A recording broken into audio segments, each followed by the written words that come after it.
네, 시청자 여러분 안녕하세요. 한밤의 기막힌 투자 방송에 진행하게 된 아나운서 박지연입니다. 우리 한밤의 기막힌 투자 주말 방송에서는요. 주식 잘 알려주는 동네 백수 오빠라는 코너로 진행이 되겠습니다. 한밤 주잘백 2부에서는요. 김보맹 칼리로 활동하고 계시는 김정철 본부장님과 한 주 동안 주요 증시 이슈들을 점검하고 또 이에 맞는 투자 전략을 세워드리고 다음 주 증시 일정과 주요 이벤트들을 미리 점검하고 있습니다. 그리고 방송 도중 중요한 투자 전략과 유망 종목의 가격 전략까지 김정철 본부장님과 함께하겠습니다. 자, 그러면 본격적으로 시작을 해봐야겠죠. 주식 잘 알려주는 김정철 본부장님 만나보도록 하겠습니다. 본부장님 안녕하세요. 네, 안녕하세요. 반갑습니다. 네, 김봄 아니라 봄이 아닙니다. 김본입니다. 본. 김정철 본부장 할 때 본. 그래서 김정철 본부장 김본 이렇게 나도 이렇게 짧게 부르는 경우가 있는데 우리 시청자 여러분들 봄이 아닙니다. 제가 봄을 그렇게 좋아하지 않아요. 저는 가을을 좋아합니다. 가을 남자이기 때문에 일단 이렇게 좀 얘기 드리고 오늘 새로 하시는데 뭐 하여튼 반갑습니다. 네. 네, 오늘 제가 처음 이 프로그램을 맡았는데 가장 궁금한 질문을 제가 가지고 왔습니다. 네, 아마 개인 투자자분들도 가장 궁금해하실 것 같은데요. 바로 동해 영일만의 초대형 가스전, 유전 탐사 관련주들입니다. 네. 어제 한국석유공사 사장이 직접 여러 글로벌 메이저 석유 시추 회사들이 통해 투자에 관심이 있다고 이야기를 했고 또 그중에 세계 최대 석유 기업인 엑슨모빌이 관심이 있다고 해서 화제가 많이 되고 있는데요. 관련주들이 움직임에는 희비가 있는 것 같은데 향후 전망과 투자 전략 어떻게 보시나요? 네, 그 어제가 이제 그제죠. 우리 현재 날짜로 보면 그제고요. 여러분들 이 방송을 보면은 4일 전에 석유공사 사장이 직접 나와가지고 이거 다른 메이저 회사들이 다 괜찮다고 했다. 그 중에서 되게 유명한 데 하나는 투자하려고도 하고 있다. 근데 이걸 알고 보니까 취재다 보니까 그게 알고 보니까 엑슨모빌이었던 거죠. 엑슨모빌이면 전 세계 1위입니다. 전 세계 1위가 이걸 투자한다고 하니 이거 그럼 진짜 되는 거 아니냐? 이런 생각을 할 수도 있는데 여기서 한 가지 우리가 좀 생각해봐야 될 건 뭐냐면 그 액트조라는 회사의 그 아브레우라는 고문이 원래 엑스모빌 출신이에요. 그러니까 한마디로 이게 인맥, 학벌, 인맥 다 뭐 이렇게 그러니까 이렇게 돼 있는 거 아니냐 해서 좀 뭐라 했는데 사실 저는 이제 요거에 대해서 약간 반반이에요. 반반인 게 이거 뭐냐면 글로벌에 이제 석유 시추하는 회사가 그렇게 많지 않아요. 전 세계에 그렇게 많지 않고 좀 적다 보니까 겹칠 수 있습니다. 겹칠 수 있고 같이 이제 그럴 수 있는데 과연 지금 엑슨모빌이 그러면 진짜로 투자할 의향이 있느냐? 사실 엑슨모빌이 투자할 의향이 있다라고 하면 상당히 요거는 그럴만하다. 분명히 매장에서 우리가 시추할 가능성이 좀 그래도 높기 때문에 엑슨모빌이 투자할 만한데 그래서 엑슨모빌에서 물어봤어요. 그 우리나라 언론사들이 엑슨모빌 근데 엑슨모빌 뭐라 그랬냐? 우리의 상업적인 계획은 알려줄 수 없다. 이제 투자할 계획이 있다는 거지 투자하겠다는 거 아니잖아요. 네네. 네. 계획은 다 누구나 다 그럴싸한 계획이 있습니다. 이거는 마이크 타이슨이 그런 얘기를 했어요. 누구나 다 계획은 있다. 한 대 맞기 전까지는. 다 계획이 있어요, 다. 계획은 그렇지만 이게 실제 진행되는 거는 모르는 거죠. 그러니까 엑슨모빌이 투자를 완전히 했다라고 한 것도 아니고 투자할 계획이 있다고 선언한 것도 아니고 투자할 생각이 있다. 접촉만 했다. 접촉만 해가지고 이거 뭘 한 건지는 저는 잘 모르겠어요. 그리고 한국석유공사 사장님이 이제 자신감 있게 얘기하셨는데 저는 한국석유공사 사장님한테 이런 얘기를 드리고 싶어요. 일단 석유공사 적자나 좀 어떻게 좀 해봐라. 좀 제발 부탁인데. 아니 그렇게 적자 많이 내는 공기업 사장님이 웃으면서 너무 잘 얘기하시더라고요. 그래서 저는 지금 저 석유공사 사장님 제정신인가 지금 약간. 저게 지금 저렇게 웃으면서 할 얘기인가 이게 지금 심각하게 할 얘기인데 그래서 저는 약간 그렇게 좀 생각이 들고 물론 우리나라 석유공사 사장님도 그쪽 부분에는 상당히 또 교회가 깊으신 분이에요. 에너지 관련 쪽은. 그래서 이제 그런 부분을 좀 보면서 이제 이 얘기가 나오니까 관련주들이 또 움직이기 시작했는데 맨 첫 번째 한번 차트를 한번 보도록 하겠습니다. 가장 이 관련주 중에 최고 관련주는 1등 대장주는 동양철관이었어요. 근데 동양철관인데 일단 동양철관이 별로 움직이질 않아요. 동양철관이 보시면은 여기서 그냥 살짝 한 칸 살짝 올라갔다가 다시 꼬꾸라졌죠. 그리고 오늘 우리가 방송하는 6월 21일 날도 석유공사에서 또 추가적으로 또 보도자료 배포한다고 했는데도 지금 이거 막 이 상태예요. 마이너스 5%. 그리고 화성밸브 한번 보도록 할게요. 화성밸브. 화성밸브 역시 마찬가지. 자, 동양철과 안 가는데 화성밸브도 마찬가지예요. 못 가요 결국. 그래서 화성밸브 오늘 마이너스 8%. 어제 동양철과 어제 화성밸브는 조금 움직이긴 했어요. 플러스 8% 정도 급등하긴 했는데 요거는 이제 그 석유공사 사장의 얘기가 나오고 그 다음 날이죠. 그 다음 날 급등한 건데 제가 봤을 때는 뭐 이 정도 가지고는 뭐 상당히 좀 신뢰를 갖긴 좀 힘들다. 그리고 돈이 먼저 흐름을 알거든요. 시장에 돈이 진짜인지 가짜인지 돈이 안 몰리면 사실 뭐 크게 기대 안 하는 거야 다들. 그리고 다만 이제 꾸준히 계속 오르고 있는 게 한국가스공사인데 한국석유공사랑 한국가스공사는 적자는 그렇게 많은데 보시면 한가스공사입니다. 한국가스공사 보시면은 한국가스공사는 전통적으로 수익을 내고 있죠. 수익을 내고 있는데 문제는 뭐다? 최근에 이제 작년에 좀 적자가 좀 났었고, 그리고 올해 흑자 전환하는 기업인데 한국가스공사 같은 경우는 일단 여러분들이 보시면은 주가는 계속 올라가고 있어요. 우상향하고 있습니다. 한국가스공사가 지금 어떻게 보면 이게 대장인가라는 생각이 들 정도로 올라가고 있는데 저는 한국가스공사 같은 경우는 지금 5일 이동평균선 따라서 쭉 올라오고 있기 때문에 지금 추격하기보다는 5일 이동평균선까지 내려오면 그때 이슈와 맞물려 가지고 이벤트가 있을 때 그때 대응하는 전략. 지금은 이제 늦었고요. 그렇게 보시면 가장 좋지 않을까 이렇게 생각하고 지금 최근에 유가가 다시 올라오고 있습니다. WTI 살짝 보시면은 자 지금 현재 유가가 지금 여러분들 지난번에 72달러 왔다 갔다 하고 막 난리 나고 막 이러고 있을 때였는데 어느덧 지금 유가는 다시 80달러까지 왔어요. 지금 다시 81달러까지 왔는데 사실 이때가 이제 유가가 가장 최저점 라인이었거든요. 찍고 외바닥 찍고 지금 빠르게 반등하고 있는데 요거는 이제 대부분은 뭐다? 이게 유가가 사실 지정학적 이슈다. 지금 이스라엘이 다시 지금 레바논하고 이제 한판 붙으려고 하고 있기 때문에 팔레스타인하고 하마스하고는 이미 이제 전쟁은 거의 다 끝났다. 하마스는 이미 다 우리가 다 축출했다라는 생각을 하고 있는데 지금 이스라엘 북서쪽에 있죠. 이스라엘 북서쪽에 있는 레바논하고 이제 한판 하려고 레바논의 헤즈볼라랑 이제 전쟁하려고 지금 하고 있기 때문에 그것 때문에 좀 살짝 올라온 거다. 이렇게 좀 보시면 좋을 것 같고 하필 또 미국이 이제 드라이빙 시즌이 같이 걸려 있어요. 같이 걸려 있기 때문에 이제 요거와 같이 함께 석유 관련주들이 움직일 수 있는데 물론 우리나라 동해 영인만하고도 같이 움직일 수 있지만 그냥 일반 유가하고도 같이 움직일 수 있는 게 한국석유인데 한국석유 역시 마찬가지로 현재 크게 움직임이 없습니다. 그래서 저는 한국석유는 사실 우리가 볼만하다. 그냥 트레이딩 관점으로도 볼만한 게 한국석유 보시면 아시겠지만 이익단 보시면은 연에 한 200억 정도의 영업이익 그다음 150억 정도의 순이익인데 시가총액이 2,400억이면은 그렇게 뭐 아주 높다라고 보기는 쉽지는 않습니다. 그래서 저는 22동평선 따라서 한번 내려왔을 때 트레이딩 전략으로 한국석유를 좀 보시는 전략이 어떤가라는 생각이 들고요. 흥구석유는 다만 여러분들이 좀 접근하기 좀 쉽지 않다. 약간 이렇게 좀 얘기 드리고 흥구석유는 워낙에 실적이 좀 받쳐주지 않고 있기 때문에 여러분들이 이 부분도 좀 참고하시면서 트레이딩 하시면 좋을 것 같다. 이렇게 정리 한번 해보도록 하겠습니다. 네, 그러면 오늘도 시청자 커뮤니티에 올라온 질문과 한 주간 동향 파악을 해봐야겠죠. 저희 방송은 녹화로 진행이 되기 때문에 실시간 아니라는 점 참고 부탁드리면서요. 시청자 커뮤니티에 올라온 주요 내용들 한번 보도록 하겠습니다. 네, 일단 뭐 시청자 커뮤니티의 내용이 제가 이제 이번에 딴 거 뭘로 준비했냐면 이렇게 좀 이미지로 좀 준비를 해놨는데 여러분 좀 보시면은 아실 텐데요. 일단 잠시만요. 제가 이미지를 이렇게 준비를 좀 이쁘게 또 준비했어요. 제가 또 여러분 보시면은 네, 자 여러분 그 제가 LIG 넥스원 여러분들한테 제가 그 얘기를 드렸는데 그 LIG 넥스원 보시면 아시겠지만 제가 이거 LIG 좀 오래됐어요. 제가 2월 15일 날 2월 15일 날 LIG 넥스원을 얘기 드리고 2월 15일 날하고 그다음에 2023년 11월 14일 11월 14일 날 작년 11월에 원래 공략한 종목이거든요. 이때가 공략 가격이 97,700원이에요. 97,700원. 97,700원인데 지금 LIG 넥스원 자 우리 시청자 커뮤니티에 있는 LIG 넥스원 보도록 하겠습니다. 자 LIG 넥스원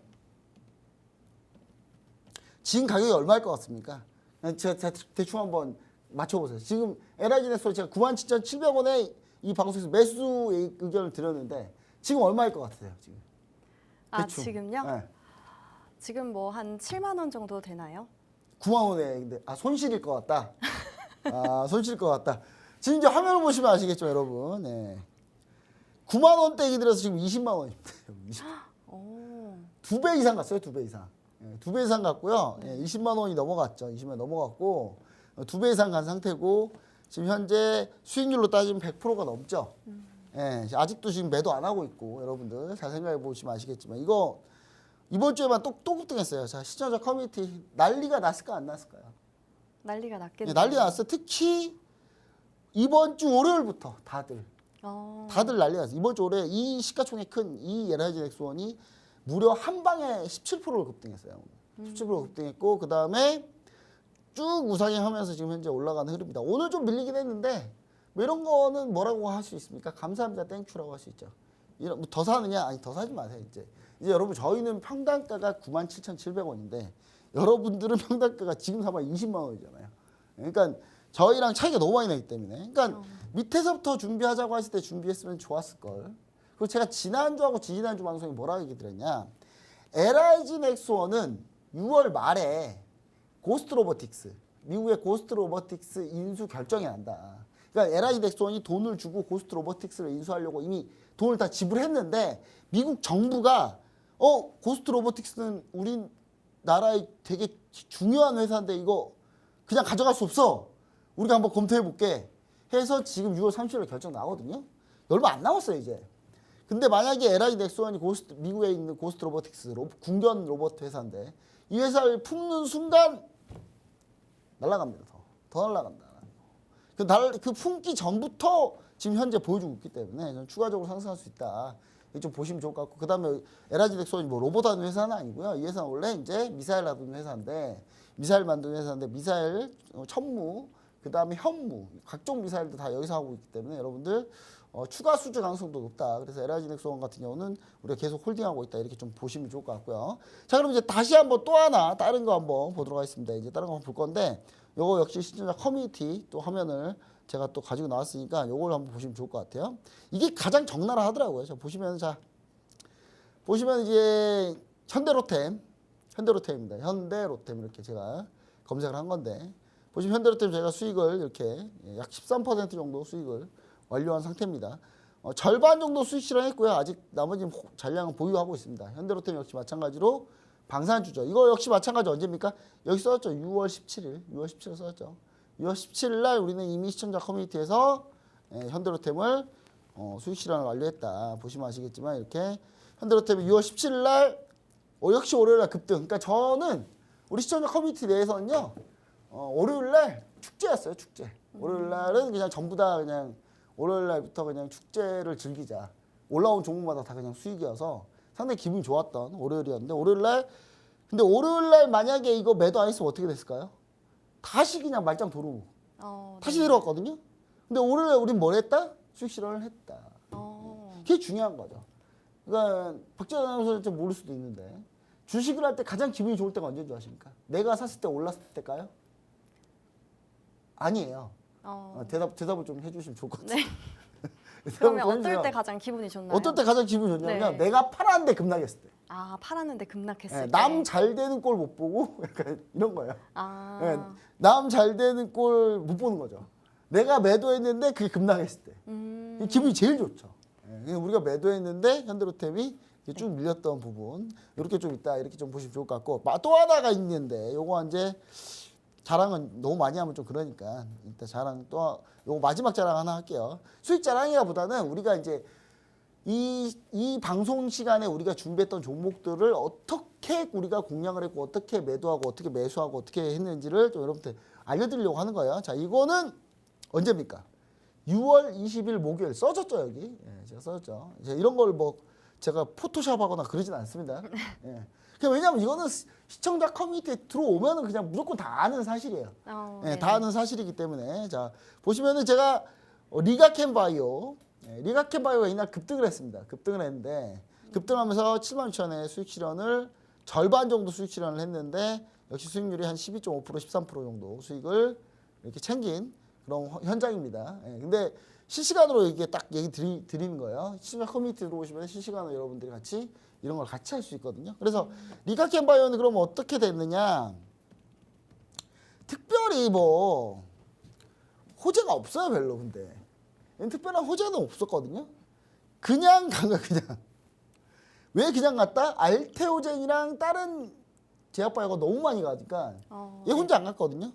그래서 쭉 갔다 여러분 보시면 좋을 것 같고, 리카캠바이오는 ADC 플랫폼을 통해서 항암제 등 각종 신약을 빠르게 만드는 그런 회사인데, 시장 후보물질 빠르게 만드는 회사인데, 이 회사의 항암제들이 지금 상당히 좀 지금 성능이 좋고 네네. 기술 수출도 많이 된 상태이기 때문에, 라이센스하고도 많이 된 상태이기 때문에, 그래서 리카캠바이오가 그동안 좀 잔잔하다가 좀 추세적으로 기술적으로 보시면 아시겠지만 120 이동평균선을 쭉 타고 올라가면서 지금 매물벽이 있는 여기까지는 그냥 한 방에 슈팅이 나오는 그런 형태를 보여주고 있습니다. 그래서 저는 이제 이 부분을 좀 어느 정도 예상을 했고, 그래서 저희가 매물단인 여기서 매도 고려하고 있었거든요. 이게 정확히 76,000원짜리인데 76,000원짜리인데 그래서 76,000원까지 본 거다, 이렇게 보시면 좋을 것 같다. 여러분들이 이렇게 이제 정리를 하시면은, 제가 시장 커뮤니티 지난주 내용은 이렇게 딱 정리가 됐는데, 이거 말고도 몇 개 더 있어요. 근데 입이 아파가지고 너무 많아서 자료는 많이 준비되어 있지만 이런 거는 이제 제가 다음에 또 좀 더 자세히 한번 해보도록 하겠습니다. 네, 이렇게 매주 시청자 커뮤니티 한 주 동향을 살펴보면 연일 계속해서 수익이 나고 있는 걸 볼 수 있습니다.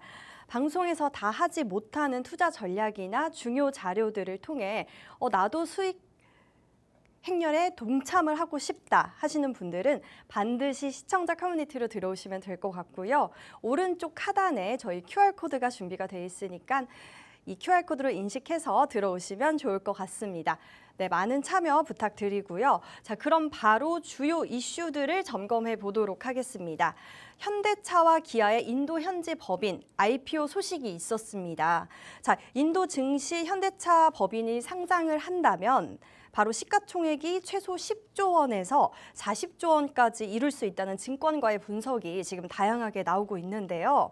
그래서 현대차, 기아는 물론 자동차 부품주 등 관련주들 역시 주 초반 급등세를 보였는데 이후 하락세를 보이고 있죠, 지금은. 네. 네, 그래서 다시 밀렸죠. 예. 네, 그래서 현대차의 인도 현지 법인 성공 가능성과 또 관련주들 향후 투자 전략이 궁금합니다. 네, 일단 뭐 인도 증시에 상장한다는 거죠, 현대차가. 근데 이제 현대차가 아픔이 있어요. 아픔이 있는 게 그 중국에 한번 이걸 했어요. 네. 중국에서 한번 했거든요. 중국에서 베이징하고 같이 합작회사 해가지고 합작회사로 한 다음에 이거를 베이징에 딱 했는데, 하필 그때 이제 사드 배치 때문에 사드 배치가 딱 되면서 현대차가 그냥 아예 안 팔리는 바람에 결국 중국에서 철수를 하게 된 그런 이제 안타까운 사연이 있는데, 그러면서 이제 현대차가 집중한 건 바로 인도죠. 인도 시장이고, 인도 시장에서 이제 현대차가 많이 팔았고요. 그리고 인도 사람들이 한국을 좋아해요. 또 한국 좋아합니다. 한국 좋아하고 현대차 좋아하고. 원래 이제 예전에 인도에서 최고로 가장 많이 팔았던 회사들은 일본 차들이에요. 일본. 뭐 도요타, 뭐 미쓰비시 뭐 이런 데였는데, 혼다 이런 데였는데, 중요한 건 이제 요게 이제 시장이 조금 바뀌면서 현대차가 조금 점유율이 계속 올라가고 있고, 현대차가 지금 현재 잘 나가고 있다, 그런 상태인데, 이제 현대차가 그러면 인도 현지 법인에 투자를 많이 하다 보니까 이 현지 법인을 상장시키고 싶은 거예요. 그럼 인도 증시에다 이제 상장을 시켜야 되는데, 인도 증시 상장을 했을 때 현대차가 우리나라 현대차 전체, 이제 우리나라 현대차 시가총액이요, 정확히 지금 보자면 59조, 60조거든요. 근데 인도 현지 법인이 IPO를 딱 하게 되면 최하가 10조예요. 왜 최하가 10조냐? PER, 그러니까 현대차만 인도 증시에 상장돼 있는 거 아니거든요. 일본의 뭐 각종 회사들의, 일본의 자동차 회사들이 미리 가서 상장이 됐어요. 근데 걔네들의 PER과 PBR을 비교해 보면 우리나라 현대차는 최하가 10조예요. 그리고 최대 40조도 나옵니다. 그럼 현대차 주가 한번 화면 보시면 아시겠지만, 자, 현대차 보시면은, 현대차 같은 경우가 지금 보시면은 지금 전체 시가총액 60조잖아요. 네네. 근데 이 현대차의 자회사가 시가총액이 40조다? 그리고 지분 가치로 따지면은 약 20조가 올라가야 돼요. 최하 20조 올라가야 되겠죠, 그렇죠? 최하 20조 올라가야 되는데 물론 이제 원래 이거 나오기 전까지가 한 54조, 55조였거든요. 54조, 55조였으니까 5조 올라갔어요. 5조 이상 올라갔다고 보시면 되는데, 자 5조 이상 올라갔다 치더라도 그래도 그러면 도대체 15조 원이 더 올라가야 된다. 그럼 15조 원이 더 올라가려면 이게 시가총액이 80조가 돼야 되거든요. 80조가 돼야 되면 한 주당 주가는 얼마가 돼야 되냐? 35만 원까지도 갈 수 있다. 33에서 35만 원까지도 갈 수 있다. 그러면 이제 이렇게 되면은 현대차가 추가적으로 더 상승하느냐? 왜 가지 못하고 현대차 밀리느냐? 이런 궁금증이 있을 거예요. 근데 저는 현대차가 다음 주 정도 되면 이 이슈가 한 번 더 탄력을 받아서 한 번 더 갈 가능성이 높다. 그리고 중요한 거는 이 현대차하고 기아 이것뿐만 아니라 현대차 인도증기 상장이 결국은 신규 투자를 더 많이 받을 수 있게끔 자 여러분 상장하는 이유는 뭐냐면요. 돈 땡기려고 상장하는 거예요. 그러니까 쓸데없이 우리가 상장하는 법인이 아니면 상장을 하는 순간 기업에 많은 정보를 오픈해야 되거든요. 기업에 많은 정보를 오픈한다는 얘기는 무슨 얘기냐? 기업에 많은 정보를 오픈해서 신규 투자를 더 모으겠다는 거거든요. 그럼 돈을 땡기겠다는 얘기예요. 돈을 땡겨서 뭐 할 거라는 거죠. 현대차가 그럼 돈 땡겨서 뭐 할 겁니까? 돈 땡겨서 그냥 자기들이 그냥 놀아요? 그러지 않는다는 거죠. 돈 땡기면 다시 또 공장 짓고 더 투자한다는 거죠. 그렇게 더 투자하게 되면 자연스럽게 현대차, 기아에 있는 밸류체에 있는 회사들이 상당히 자동차 부품주들이 같이 올라갈 가능성이 높다. 이제 그렇게 시나리오를 짤 수가 있는 거죠. 그렇기 때문에 이제 그 관련된 부품주들이랑 이런 게 전부 다 최근에 이제 상승세를 보였는데, 그리고 대표적인 게 화신입니다. 화신인데, 화신이 이제 현대차 얘기 나온 대로 이제 급등했고, 곧바로 다시 밀렸어요. 다시 밀리고 있는 상태다. 근데 지금이 다시 만약 이때 못 잡으신 분들이라면 지금 매수 타이밍으로 상당히 좋다. 이렇게 좀 얘기 드리고, 화신 같은 경우는 현대차 기아 의존도가 좀 있고, 뭐 아주 높지는 않습니다만은 자동차 부품주로서 실적으로 따지면 어마어마해요. 보시면 아시겠지만, 자 실적이 현대차 화신 같은 경우는 실적이 당기순이익 870억 나오는데 시가총액이 4,700억. 아직도 저평가예요. 아직도 PER이 5배, 6배밖에 안 되는. 네네. 그러니까 PER이 보통 10배 넘어가야 적정, 15배 정도 돼야지 10배에서 15배 정도가 적정으로 치는데 그거보다 훨씬 낮죠. 훨씬 낮다는 얘기는 뭡니까? 저평가라는 얘기거든요. 그래서 화신도 저평가이기 때문에 그동안 만성적인 저평가에 시달려 왔습니다. 화신이. 그리고 여기에 추가로 SL을 보시면 SL 헤드램프 만드는 회사인데 현대차 기아의 그 차 보면 앞에 헤드램프 비싸요. 이게 엄청 비쌉니다. 근데 이 SL도 역시 마찬가지. 최근에 올해 한 4월에 저점을 찍고 쭉 돌리고 있었어요. 주가는 사실 그래 따지면은 3만 원에서 일단 4만 7천 원까지 왔기 때문에 50% 이상 올라온 거죠. 50% 정도 올라왔는데 50%에 올라와서 다시 밀린 건데 다시 밀린 상태인데 저는 SL 역시 마찬가지로 지금 매수 타이밍이 상당히 괜찮다라고 좀 보시면 좋을 것 같다. 이렇게 좀 얘기 드리고요. 그 다음에 또 하나 종목이 뭐 있냐? 서현이화입니다. 자, 서현이화는 전통적으로 현대차 의존도가 상당히 높아요. 이 회사는 현대차만 같이 망하는 회사입니다. 예, 같이 망하는 회사인데 지금 보시면은 현대차 공장 들어가면 무조건 같이 빨리빨리 들어가는 회사고 같이 함께하는 회사라고 보시면 돼요. 그래서 이제 밀리는 폭도 사실 올라가는 폭 그렇게 크지 않았는데 밀리는 폭 오늘 좀 2% 정도밖에 안 밀렸고 밀리는 폭도 그렇게 변동성은 좀 약하다. 근데 대신 서현이화는 현대차하고 상당히 좀 밀접하게 관련돼 있다고 보시면 좋을 것 같습니다. 근데 이렇게 있는 종목들이 왜 최근에 안 가느냐? 전 그 얘기를 하고 싶어요, 여러분들. 항상 6월, 7월 되면 현대차가 뭘 하는 줄 아세요? 6월, 7월에 현대차가 뭐 할 것 같습니까?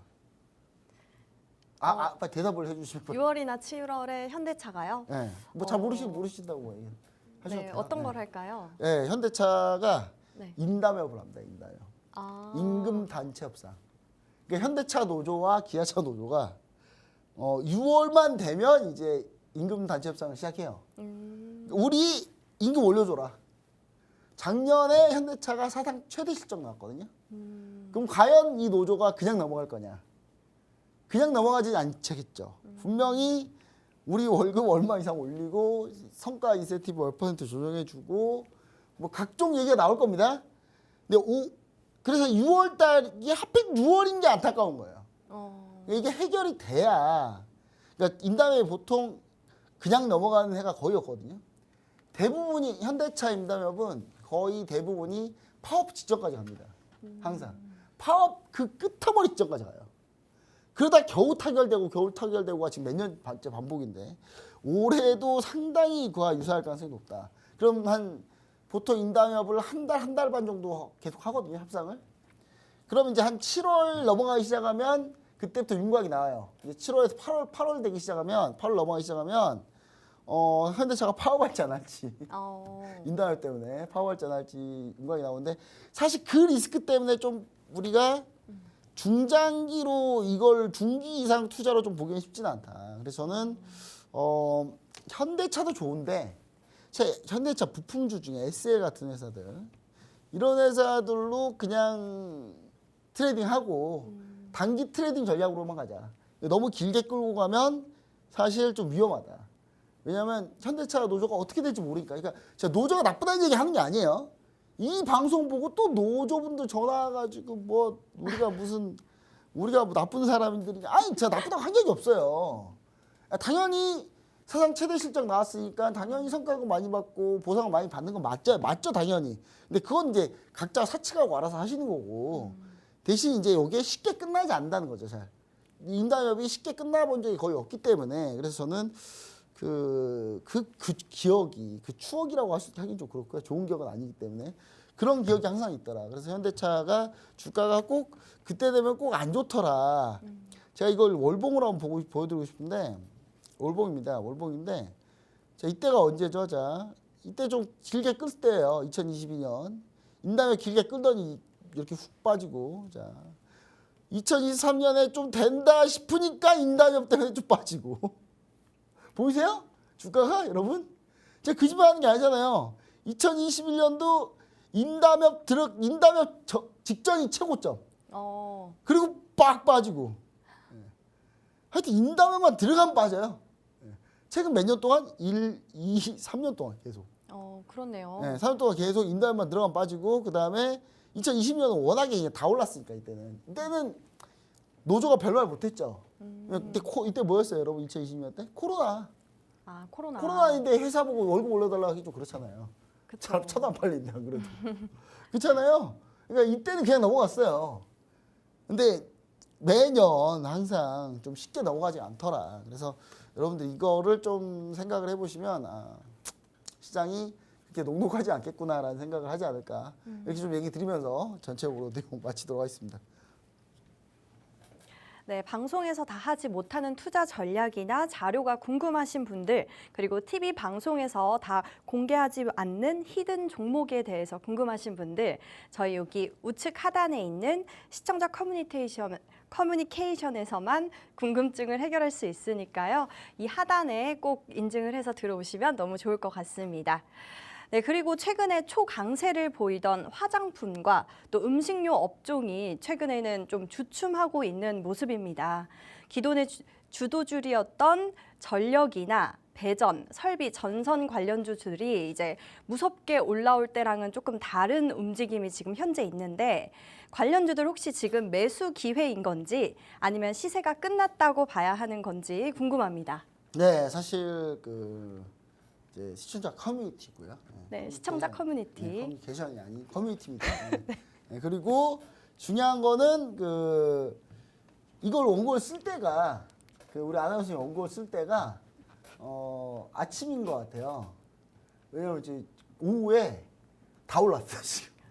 오후에 다 폭등했거든요 지금 다시. 네, 그러니까 이거 쓰실 때가 지금 6월 1일 날 아침에 원고를 쓰신 것 같은데, 그러니까 제가 사실 이 원고를 보고 지금 매수 기회입니다라고 하려고 지금 저는 얘기를 가지고 나온 거거든요. 근데 방송을 딱 녹화 들어가기 전에 장이 오후장에 그냥 다 폭등했어요. 다 폭등했는데 그러니까 매수 기회라는 거예요. 그러니까 밀렸을 때가 매수 기회다. 이 부분은 여러분들 반드시 잘 상기시켜야 돼요. 그러니까 왜냐하면 그럼 오늘 안 움직인 거, 자 최근에 아주 강했던 게 전력, 배전, 설비, 이렇게 한 세트로 묶을 수 있고 나머지 한 세트가 뭡니까?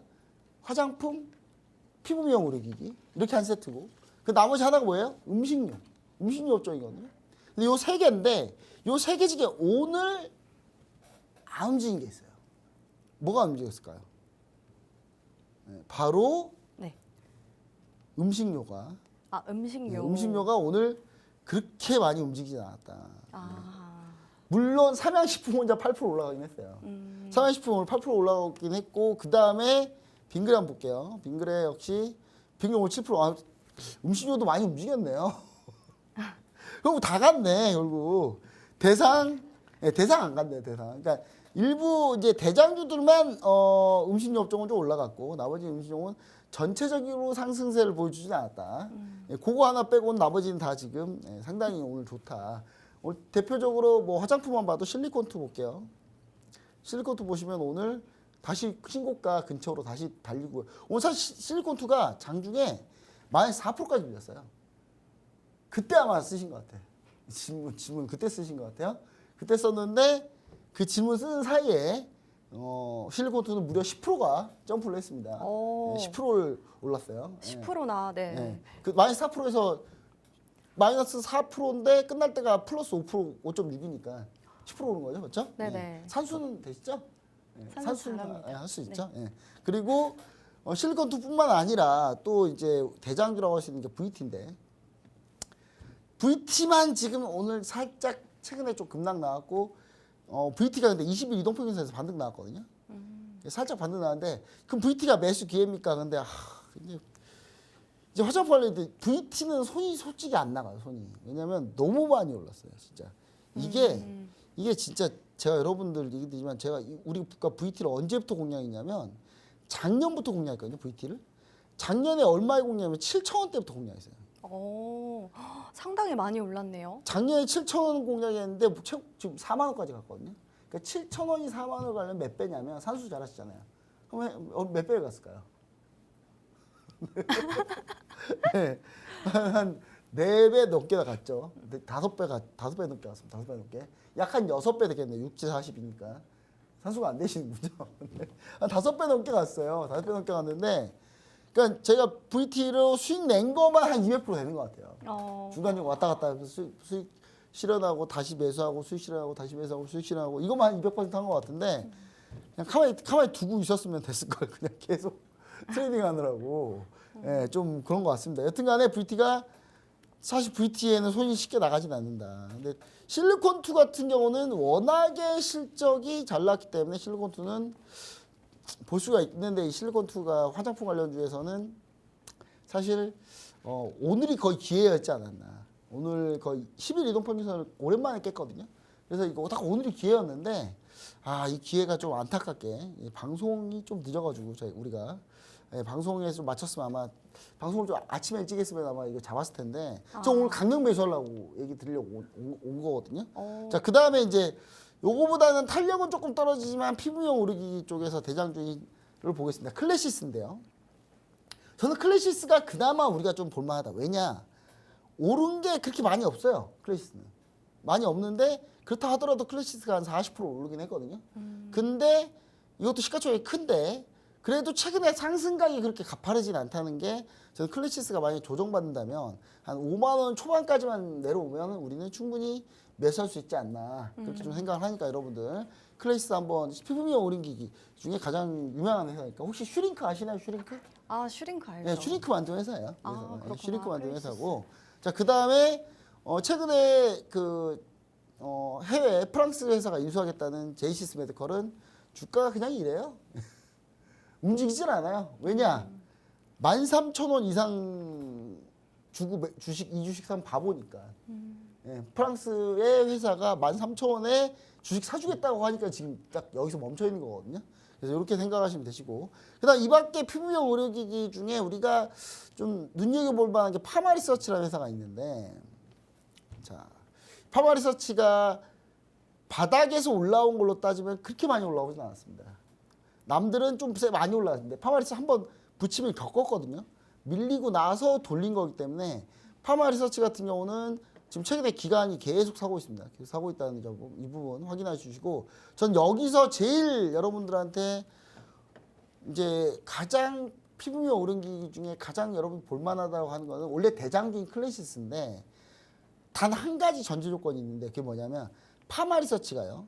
2분기 실적이 만약에 이렇게 예상대로만 나온다면 그럼 파마리서치다.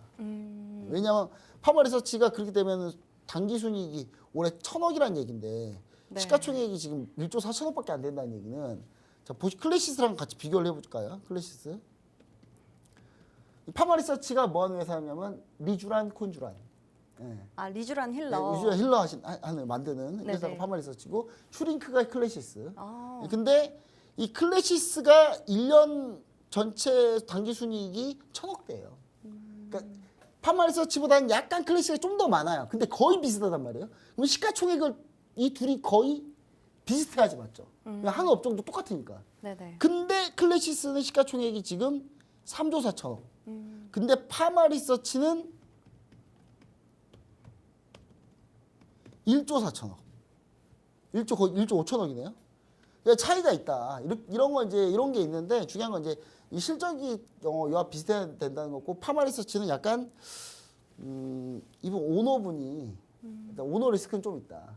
그래서 지금 그 부분은 우리가 조금 감안하고 파마리서치 보는 게 맞지 않나 이렇게 좀 생각을 하고요. 그래서 저는 만약에 실적이 2분기 실적이 만약에 이와 비슷하게 나와준다면 파마리서치는 좀 추가로 키 맞추기를 하기 위해서 더 갈 가능성이 아주 높다라고 피부용 우리 기계에서 가장 유심히 보고 있는 종목이다. 이 중에 도대체 뭘 할지는 여러분 모르시죠? 모르시겠죠? 이미 클래시스는 여러분 시작 커뮤니티에서 우리가 보유 중에 있어요. 그리고 파마리서치만 파마리서치는 현재 없는 상태고 그 다음에 하나가 TNL인데 자 TNL입니다. TNL인데 여러분 이 TNL이 뭐냐? 그 여드름 나요? 여드름? 납니까? 안 나요? 여드름 날 나이가 이미 지났죠, 그렇죠? 네, 그죠. 나이가 연세가 좀 되시잖아요, 그렇죠? 근데 나이가 좀 많으실 수 있는데 그 여드름 짜면 이게 뭐 붙이는 게 있어요. 붙이는 게 있거든요, 여러분. 이 붙이는 이런 걸 뭐라 그러냐 창상 피부국제라고 하는데 그거 만드는 회사입니다. 전 세계에서 거의 제가 봤을 때는 거의 한 탑 5 안에 들어요, 이 회사가. 근데 수출 물량도 상당히 많고 그래서 이 TNL 같은 경우가 여러분들이 좀 차트를 보시면은 많이 오른 거 아닌가요? TNL은 그랬 따지면 거의 오른 게 없는 종목이에요. 다른 거에 비하면. 거의 다른 거에 비하면 많이 안 올랐다. 그래서 전 TNL도 상당히 공략이 가능하다. 그럼 TNL과 파마리서치 중에 그럼 뭘 해야 됩니까? 궁금하시죠? 궁금하신 분들 반드시 하단에 있는 시청자 커뮤니티 통해서 같이 함께 보시면 좋을 것 같다. 이렇게까지 얘기 드리고요. 마지막 이제 뭐 몇 개 더 있는데 많이 올랐던 거 음식료뿐만 아니라 많이 더 있는데 이거 했다가는 나밤 셀 것 같아서 오늘 전력 배전 설비는 오늘 HD 현대 일렉트릭 폭등했거든요. 네네. 그렇기 때문에 여러분들 요거 부분은 다시 시대가 시작된다. 그러니까 전력 배전 설비, 음식료, 화장품 오늘 시대 꽤 세게 나왔으니까 그럼 전력 배전 설비하고 음식료는 좀 많이 밀렸을 때는 매수 타이밍이라고 생각하시고 좀 분할로 좀 접근해 본 전략을 여러분들이 꼭 같이 이제 가지고 가시면은 이번 장에 그렇게 소외받지 않는 장이 될 거다 이렇게 좀 얘기 드립니다. 네, 방송에서 다 하지 못하는 투자 전략이나 자료가 궁금하신 분들, 그리고 TV 방송에는 공개하지 않은 히든 종목에 대해서 궁금하신 분들은 자, 여기 우측에 있는 시청자 커뮤니티에서만 궁금증을 해결할 수 있습니다. 오른쪽 하단에 QR코드 인식하시고 들어오시면 되는 거고요. 많은 참여 부탁드리겠습니다. 자, 다음 주 증시 일정으로 본 투자 전략 시간입니다. 최근 이벤트들이 많이 소멸되면서 우리 증시 자체는 변동성이 많이 축소가 됐는데요. 다음 주 증시 일정에는 어떤 중요한 이벤트들이 있을까요? 네, 일단 다음 주가 일정이 좀 있는데 사실 일정이 뭐 이렇게 좀 우려되는 일정까지는 아닙니다. 근데 일정 중 몇 가지 중요한 포인트가 있어요. 자, 보시면은 일단 월요일 날 별거 없어요. 월요일 날 뭐 기업 환경 지수 나오고 별거 없죠. 월요일 날 밑에 봐도 별거 없어요. 미국제 3개월, 6개월물 입찰인데 이거 뭐 중요하지 않고요. 그리고 화요일 날 보시면은 화요일 날도 뭐 엄청 많이 써졌는데 뭐 딱히 중요한 게 없어요. 이게 6월 소비자 신뢰 지수인데 우리나라 소비자 신뢰 지수는 신뢰하지를 않아요. 잘 신뢰가 안 가는 지수고. 그다음에 밑에 보시면은 미국채 2년물 입찰인데 2년물 입찰은 좀 중요합니다. 이건 상당히 중요한데 이 포인트는 여러분들이 좀 보시면 좋을 것 같고 최근에 이제 미국채가 인기가 없어요. 인기가 없다 보니까 왜냐하면 미국채가 인기가 있으려면 향후에 좀 더 국채 가격이 비싸질 가능성이 있어야지 인기가 있잖아요. 근데 향후에 미국채 가격이 비싸질 가능성이 더 없어요. 너무 없고 미국채 발행하기 바쁘기 때문에 네네. 왜냐하면 미국도 지금 계속 돈 쓰고 있거든요. 돈을 쓰려고 하는데 미 정부가 돈이 없다. 그럼 뭐 하면 됩니까? 미 국채 발행하면 돼요. 미국채 발행 그렇기 때문에 미국채가 계속 나오기 때문에 사실 여기에 대해서 별로 미국채 인기가 없다. 자, 그다음에 쭉 보시면 이제 미 연준의사 발언이 있는데 뭐 미 연준의사 중에 뭐 이분 두 분 별로 유명한 분들은 아니니까 그냥 넘어가도록 하겠습니다. 자, 수요일날 보시면은 수요일날에 뭐 주택 착공지수 나오지만 수요일날 제일 중요한 거는 바로 이겁니다. 쭉 보시면은 마이크론이죠. 마이크론. 자, 이게 마이크론이 전 세계 메모리 반도체에서 1, 2, 3위 따지면 3위거든요.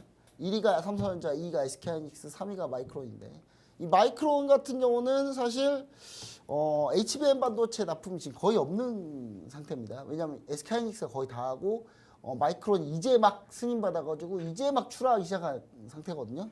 물론 삼성전자 아직까지 안 됐고. 그러면 이제 마이크론이 지금 이번에 나올 실적은 HBM이 빠진 실적이란 말이에요.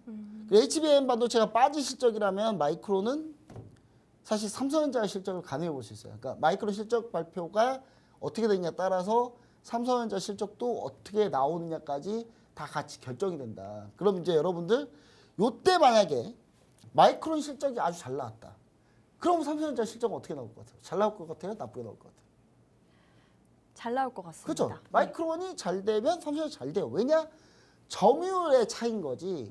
이 회사 경쟁사가 아니에요. 왜냐면 마이크론은 어차피 삼성전자가 못하는 떨거지 회사들만 자기들이 고객을 갖고 있어요. 그러니까 삼성전자가 가장 좋은 고객도 갖고 있고 그 다음에 SK하이닉스가 그 다음 좋은 고객 그런 식으로 돼 있거든요.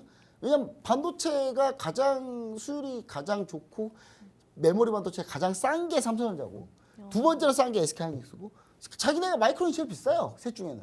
그럼 당연히 자기가 제일 밀리겠죠. 밀리겠지만 그래도 마이크론이 실적이 어떻게 나오냐에 따라서 그러면 삼성전자 비례해서 나오니까 삼성전자 같은 경우에 실적 어느 정도 좀 알 수 있는 그런 상황이다. 자, 여러분 다음 달 7월 되면요 삼성전자 실적 시즌 삼성전자만 실적 발표하는 게 아니라 전체 기업 다 실적 발표하는 실적 시즌입니다. 그래서 여러분들이 반드시 그 부분 좀 생각하셔야 되니까 마이크론 실적을 통해서 7월 초에 나올 삼성전자 잠정 실적을 어느 정도 예상해 볼 수 있다. 이렇게 좀 보셔야 될 것 같고요. 자, 그다음 목요일입니다. 목요일 날 보시면은 이게 목요일 날 요거 하나 그러니까 목요일 날이 우리는 목금이 제일 중요해요. 다음 주는. 네. 자, 마이크론 실적 발표가 장 마감 후에 발표되니까 미국장에 반영이 안 된 상태에서 목요일로 넘어옵니다. 목요일 넘어오는데 그러면서 이제 마이크론 실적 발표 때문에 우리나라 반도체 관련주들이 움직이겠죠. 목요일 날. 그리고 나서 그날 밤에 저녁에 뭐가 있냐면 미국의 1분기 GDP 확정치가 있습니다. 미국 1분기 GDP 확정치가 있는데 이 1분기 GDP가 미국이 지금 안 좋게 나왔어요. 네. 근데 과연 이 안 좋게 나온 게 확정치로 확정이 되느냐?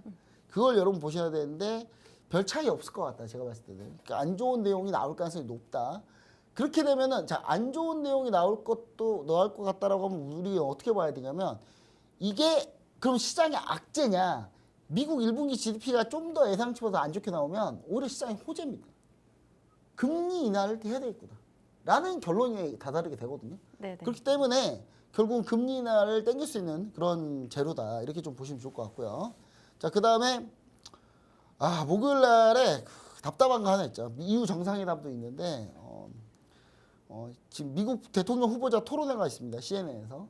예, 현재 가장 인기 없는 미국 대통령 후보들이에요. 예, 둘 다 인기가 제일 없어요. 미국 바이든 대통령 나이가 70 몇 세죠? 하여튼 그래요. 예, 그 다음에 트럼프 대통령 마찬가지고 4살 차이밖에 안 납니다. 예, 두 분이 이렇게 늙은 두 분이 이렇게 재미없는 상황에서 가장 인기 없는 이 두 분이 미국 대통령을 하겠다고 나온 상태이기 때문에 지금 미국 이거 괜찮을라나 모르겠어요 저는. 여튼 이때가 상당히 좀 중요하다 이때도. 자, 그 다음에 특별히 중요한 거 없습니다. 근데 여러분 쭉 보시면은 영국 GDP 확정치 그렇게 중요하지 않아요. 중요하다 표시되는데 별로 안 중요하고요. 자, 그 다음 얘기 제일 중요한 게 뭡니까? 5월 PCE 물가지수. PCE 물가지수가 나옵니다. 이게 엄청 중요하죠. 이게 PCE 물가지수. 현재 지금 지난달 PCE 물가지수가 낮게 나왔고 이번 달까지 낮게 나오면 CPI 낮게 나오고 PCE 낮게 나오고 지난달 CPI 낮게 나오고 이번 달 CPI 낮게 나왔고 이번 달 PCE까지 낮게 나오면 4번 연속 물가지표가 낮게 나온 거거든요. 그 사이에 고용지표 한 번만 뜬 거예요. 고용지표 한 번만 서프라이즈 나왔던 거고 나머지는 예상보다 다 낮았기 때문에 금리 인하 확률이 상당히 높다. 여기서 예상치보다 더 낮게 나와야 무슨 일이 벌어질 수 있다? 금리 인하가 9월 달에 나올 가능성이 있다. 그럼 금리 인하가 9월 달에 나오려면 어떻게 돼요? 7월 FOMC 회의 때 사인을 줘야 됩니다. 우리 9월 달에 금리 인하 할 거라는 사인을 7월 FOMC 회의 때 줘야 되거든요. 그럼 7월 FOMC 회의 때 그때 주가가 그 기대로 먼저 오르거나 막상 그 얘기 나오면 급등할 가능성이 있다. 그걸 어떻게 해야 된다? 그러려면 어떻게 해야 된다? 미국 5월 PC 물가지수가 예상치보다 낮게 나와야 된다는 거 다시 한번 얘기 드립니다. 네. 자, 그 다음에 이게 문제인데 그러니까 전반적으로 다 괜찮았거든요. 다 괜찮은데 하필 난 마크롱 왜 저러는지 모르겠다. 그 마크롱 그 와이프가 있는데 마크롱 와이프가 그 마크롱과 어떤 관계인지 아시나요 혹시? 어떤 관계인가요? 스승과 제자 관계. 그 마크롱이 제자. 네네. 마크롱 와이프가 스승. 참고로 친구의 어머니. 마크롱 대통령의 남편이 마크롱 대통령의 와이프가 친구 엄마예요. 네. 참 프랑스는 참 힘들어.